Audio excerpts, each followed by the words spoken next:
Bienvenidos, estudiantes del curso de Legislación de la Gestión Educativa. Vamos a estar hablando acerca de algunos artículos de la Constitución Política de aplicación diaria en el quehacer educativo, sea como directores o como docentes, profesores en las diferentes instancias de la educación.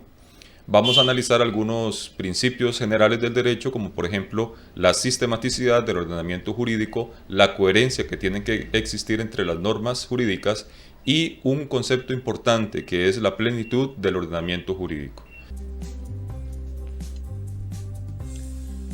La Constitución Política de Costa Rica, o Carta Magna, data de 1949. En esta importante ley encontramos en el artículo número 1 que Costa Rica es una república libre, democrática, independiente, multiétnica y pluricultural. Estos últimos dos conceptos de la multietnicidad y la pluriculturalidad fueron incluidos en el año 2015. En el artículo 2 se establece la soberanía que reside en forma exclusiva en la nación.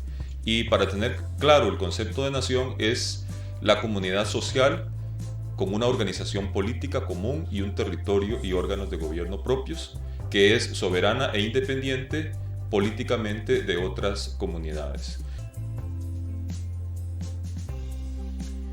En la Constitución Política se consagran una serie de derechos y garantías, individuales y también sociales. En este caso, en cuanto a los derechos y garantías individuales, tenemos en el artículo 11 el llamado depósito de la autoridad. En el artículo 21, la inviolabilidad de la vida humana. El artículo 25 nos habla sobre la libertad de asociación.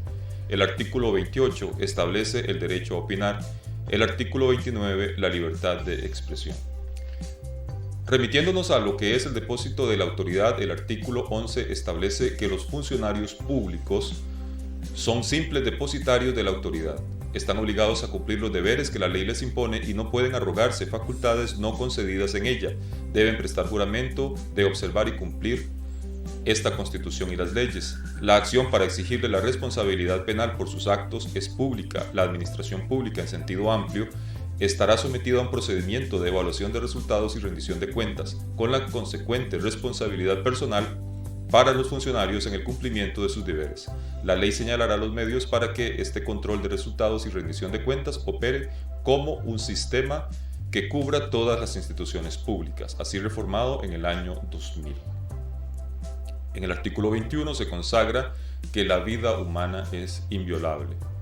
El primer y más importante valor que debe ser protegido en nuestra sociedad es la vida.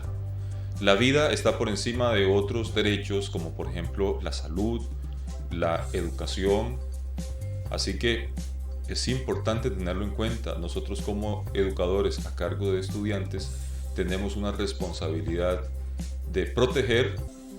El artículo 25 consagra la libertad de asociación, establece que los habitantes de la República tienen derecho a asociarse para fines lícitos. Nadie podrá ser obligado a formar parte de asociación alguna. El artículo 28 establece el derecho a opinar. Nadie puede ser inquietado ni perseguido por la manifestación de sus opiniones, ni por acto alguno que no infrinja la ley. Las acciones privadas que no dañen la moral o el orden públicos o que no perjudiquen a terceros están fuera de la acción de la ley.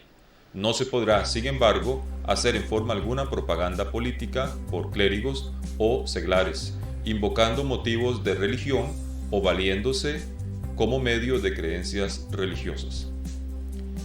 El artículo 29 habla sobre la libertad de expresión y establece que todos pueden comunicar sus pensamientos de palabra o por escrito y publicarlos sin previa censura, pero serán responsables de los abusos que cometan en el ejercicio de este derecho en los casos y del modo que la ley establezca.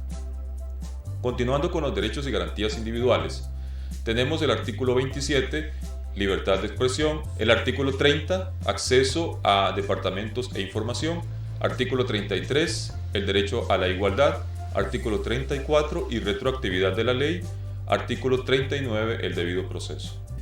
El artículo 27, libertad de petición, indica: se garantiza la libertad de petición en forma individual o colectiva. ante cualquier funcionario público o entidad oficial y el derecho a obtener pronta resolución. El artículo 30, acceso a departamentos e información. Se garantiza el libre acceso a los departamentos administrativos con propósitos de información sobre asuntos de interés público. Artículo 33, derecho a la igualdad. Toda persona es igual ante la ley y no podrá practicarse discriminación alguna contraria a la dignidad humana. Artículo 34. Irretroactividad de la ley. A ninguna ley se le dará efecto retroactivo en perjuicio de persona alguna, o de sus derechos patrimoniales adquiridos o de situaciones jurídicas consolidadas. Artículo 39. El debido proceso.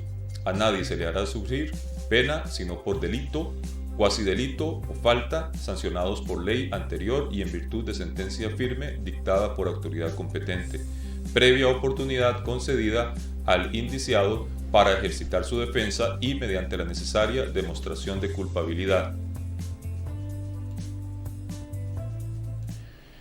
Estos artículos son sumamente importantes porque, tal y como ustedes ya lo habrán notado, se relacionan directamente con nuestra gestión. Sobre todo como directores, nosotros vamos a tener la visita de padres de familia o miembros de la comunidad y en cualquier momento nos pueden requerir información. Como funcionarios públicos resguardamos información de carácter público. Por lo tanto, todo habitante de nuestro territorio tendrá derecho a solicitarnos información de carácter público.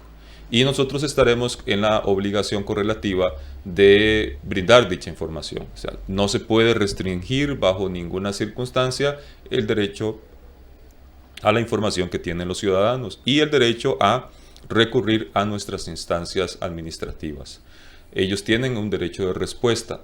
No se puede hacer discriminación alguna, así que todo habitante de nuestro país puede solicitar eventualmente información necesaria y solicitada. También es importante indicar que nuestro ordenamiento jurídico establece una seguridad jurídica, lo que significa que podemos accesar derechos y tenemos la posibilidad de consolidar ciertos derechos. Así que una vez que hemos recibido un derecho, arbitrariamente no se nos pueden quitar esos derechos adquiridos o situaciones jurídicas consolidadas. Esto nos da seguridad.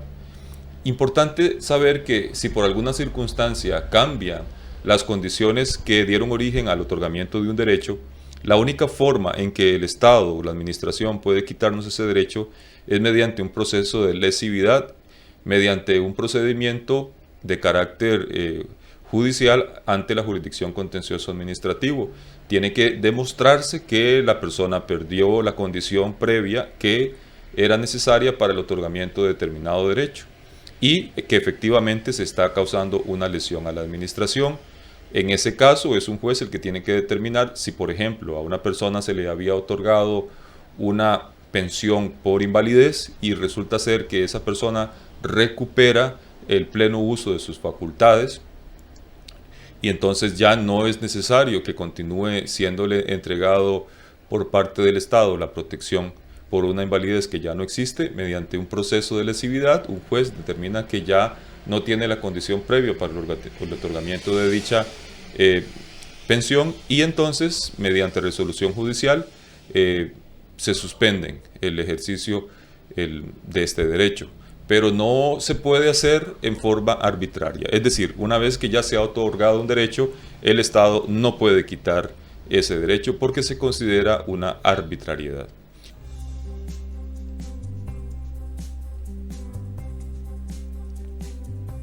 Garantías sociales. Nuestra Carta Magna consagra en el artículo 50 el derecho a un ambiente sano, el artículo 51 la protección de la familia, el artículo 56 el derecho al trabajo, el artículo 60 derecho a la sindicalización, artículo 66 derecho a la higiene y seguridad en el trabajo, artículo 73 entre otros, el derecho al seguro social.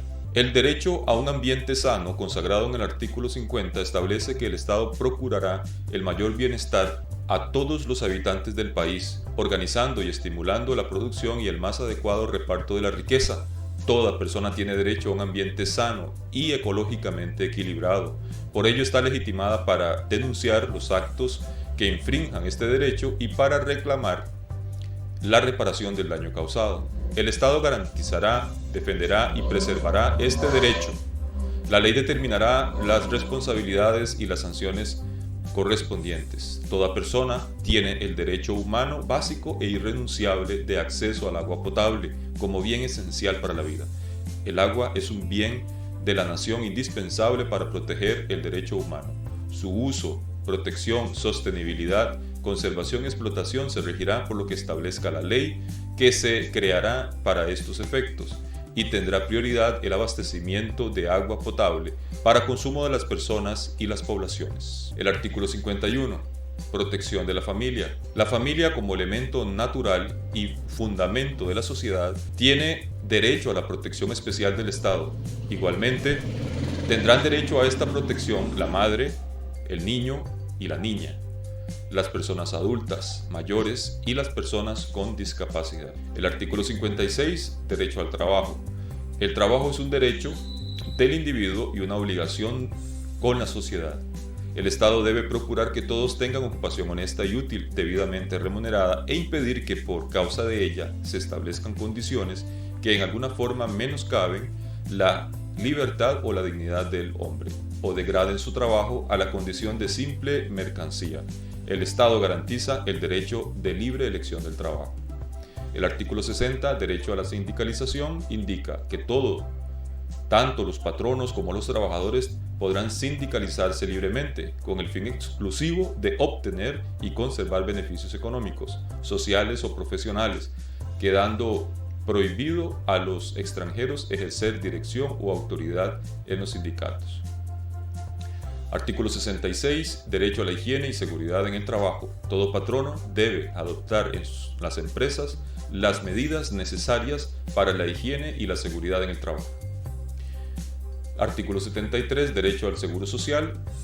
Se establecen los seguros sociales en beneficio de los trabajadores manuales e intelectuales, regulados por el sistema de contribución forzosa del Estado, patronos y trabajadores, a fin de proteger a estos contra los riesgos de enfermedad, invalidez, maternidad, vejez, muerte y demás contingencias que la ley determine. Repasemos algunos de los artículos anteriormente analizados. El artículo 11, que nos habla de que los funcionarios somos simples depositarios de una autoridad. Efectivamente, nosotros no podemos hacer nada más que lo que la ley establezca. Es el famoso principio de legalidad, lo que nos protege frente al poder exorbitante que tiene el Estado. Recordemos que nosotros como ciudadanos hemos renunciado a ciertas libertades individuales con el único fin de crear un Estado que tenga la potestad de imperio sobre nosotros, pero para que cumpla con los fines que nosotros como ciudadanos le hemos otorgado a ese Estado.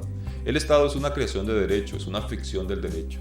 La única razón para que nosotros hayamos creado un Estado como poder exorbitante que está por encima de todos los seres humanos, como lo decía Thomas Hobbes, el Estado viene siendo el leviatán, el poder sobrehumano sobre la tierra. Nos puede mandar a la cárcel, nos puede quitar nuestra propiedad, nos puede prohibir que andemos libremente por las calles, siempre y cuando se realice para fines que estén por encima de lo individual, es decir, para el mayor bien posible para la colectividad. Si yo cometo un delito que está lesionando a la sociedad, puedo terminar en la cárcel, obviamente, porque así lo establece el Código Penal en determinados tipos o específicas conductas que se consideran lesivas en contra de la sociedad. Si la persona comete uno de estos delitos, pues obviamente va a ser como consecuencia jurídica la aplicación de determinada pena que establezca el Código Penal. También puede ser que nos quiten la propiedad porque tienen que construir, por ejemplo, un acueducto o una autopista, siempre y cuando se me indemnice, se me pague justamente por mi propiedad y que se me permita adquirir otra propiedad en iguales o mejores condiciones.